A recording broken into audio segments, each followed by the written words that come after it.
দেশের পুরনো 4টি বিভাগকে করা হবে আলাদা 4টি প্রদেশ। এমনটি হলে রাষ্ট্রীয় নিরাপত্তা সহ গুরুত্বপূর্ণ বিষয় ছাড়া অন্যান্য বিষয়ের ব্যবস্থাপনা থাকবে প্রদেশের হাতে, এমন কথা ভাবছে জনপ্রশাসন সংস্কার কমিশন। এর আগে উপদেষ্টা এম সাখাওয়াত হোসেন রাষ্ট্র মেরামতের এখনই সময় শীর্ষক লেখায় 5টি প্রদেশ করার প্রস্তাব দিয়েছিলেন। বর্তমানে সারা দেশে রয়েছে 8টি প্রশাসনিক বিভাগ। এর বাইরেও রয়েছে কুমিল্লা ও ফরিদপুরকে বিভাগ করার আলোচনা। তবে এর বাইরেও যে 4টি প্রদেশ করার কথা ভাবা হচ্ছে সেগুলো হলো ঢাকা, রাজশাহী, খুলনা ও চট্টগ্রাম। গত বুধবার প্রধান উপদেষ্টা অধ্যাপক মোহাম্মদ ইউনূসের কাছে সংবিধান, নির্বাচন, পুলিশ ও দুর্নীতি দমন কমিশন সংক্রান্ত সংস্কার কমিশন তাদের প্রতিবেদন জমা দিয়েছে। পূর্ণাঙ্গ প্রতিবেদন জমা না দিলেও ওই অনুষ্ঠানে জনপ্রশাসন সংস্কার কমিশনের প্রধান সদস্যরা উপস্থিত ছিলেন।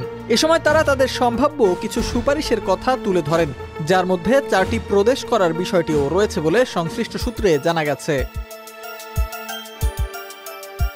তবে প্রদেশ গঠনের এমন চিন্তাকে নানা কারণে বাংলাদেশের জন্য সঠিক মনে করছেন না বিশেষজ্ঞরা। যেহেতু ভৌগোলিকভাবে বাংলাদেশ একটি ছোট দেশ এবং ভাষাগত তেমন কোনো বিভাজন নেই, তাই এমন বিভাজনে সমস্যা সমাধানের চেয়ে নতুন করে কিছু সমস্যার সৃষ্টি হবে বলেও মতামত তাদের।